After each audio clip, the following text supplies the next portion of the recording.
His name was Nathan, or Natan as he was known in his native Holland. She was called Rechele, or Jet in Dutch. And together they built a home in the city of Borculo where their family had already been living for years prior. And you know, Jewish life once used to be thriving in Holland. The 140,000 Jewish residents and all the trappings of Jewish life, shuls, schools, kosher, mikvah. And then after so many years of tranquility, all of a sudden the storm clouds started to gather.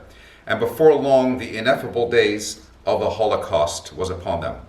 Only 27% of Dutch Jewry survived. And today, outside the few thousand Jews in Amsterdam and The Hague, there are but mere remnants of Jews scattered about. But this synagogue in Borculo, it had been vandalized and burnt, and it lay in ruins for the duration of the war years. And after the war, like so many other sacred places, it was stripped of its holiness, and it became a butcher shop. And thereafter, again, it changed hands several times, and laterally it was transformed into flats, into apartments. For many of the liberal Netherlanders, Jews were little more than an afterthought, a throwback to a time that was no longer relevant in their contemporary world.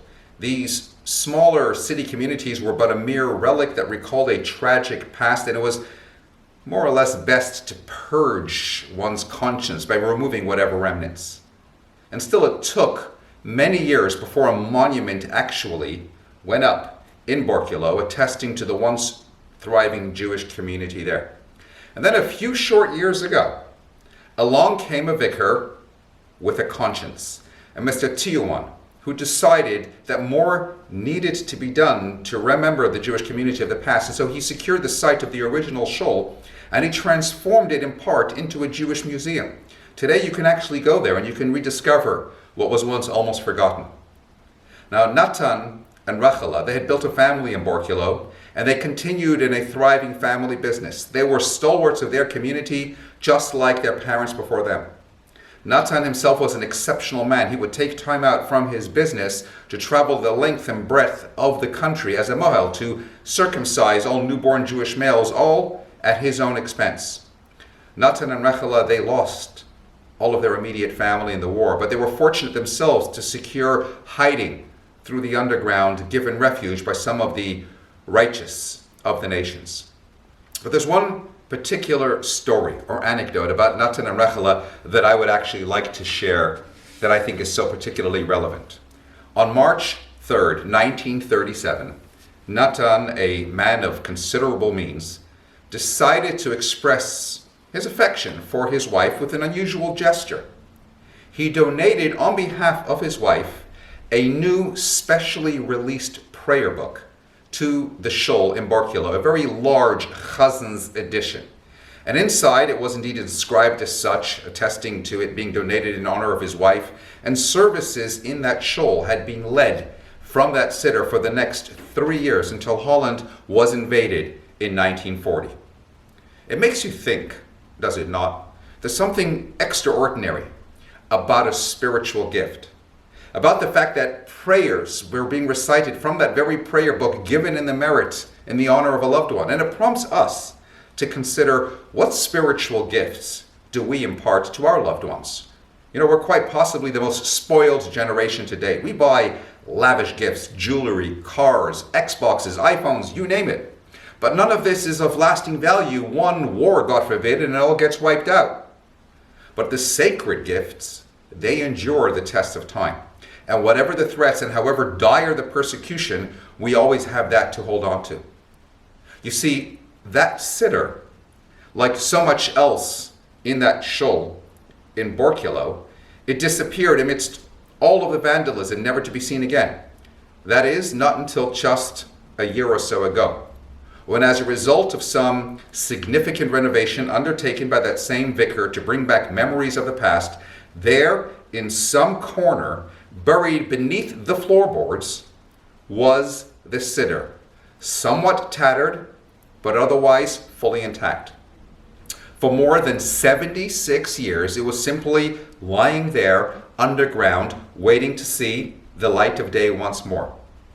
You see, they can strike at our bodies, but they can never touch our souls. They can destroy the material, but try as they may, the spirit remains impervious, immortal, indestructible. Was it because of the Siddur, from which so many prayers were led, so many supplications recited, and over which no doubt so many tears were shed, that this special couple merited enduring even as so many others perished? I don't know, but I'm sure it helped. And all I can say is, thank God. Because Natan was my mother's grandfather, and Rachela was her grandmother after whom she was named. And well, I'm here today. And that Siddur, buried for so many years, more than 7 decades under the floor, it has resurfaced, it has come full circle, and after much effort, only a little while back, it made its way into the rightful hands of the family once more, and here it is. You see, many of us have gifts of sorts left to us by loved ones. Maybe it's a tie, some cufflinks, a necklace, a watch, etc. And all of this, of course, is special and deeply sentimental. But take a moment and ask yourself, what is the greatest gift you recall a loved one leaving you? Is it some physical entity which may dissipate or erode through the ravages of time into oblivion? Or is it something a little more valuable, even if not tangible? Perhaps a life lesson, a moral conduct, a spiritual yearning, a holy ambition, which notwithstanding whatever havoc and mayhem, regardless of however many years lying dormant and underground, can always resurface to give you direction once more. We need to ask ourselves, what gifts are we imparting to our children? Is it all the transient stuff of which we can never get enough, though here today, gone tomorrow? Or is it something more meaningful, more substantial, that no matter will always leave an indelible impression? Don't educate your children to be rich. Educate them to be happy. So when they grow up, they'll know the value of things, not the price. Your children have the greatest gift. They are the greatest gift given to you. Take time with them. Teach them to have faith. Be a person they can have faith in. When you are older, nothing else that you will have done will have mattered as much.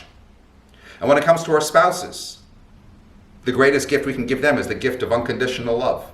Laugh when you can, apologize when you should, and let go of what you can't change. Relationships don't happen by luck. They are the result of consistent investment of time, thoughtfulness, forgiveness, prayer, affection, and mutual respect.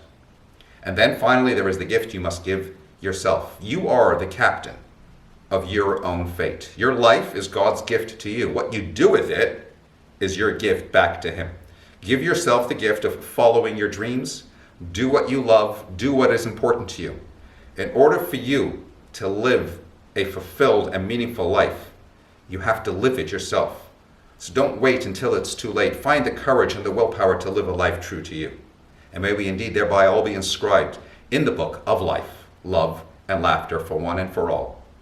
Shana Tova.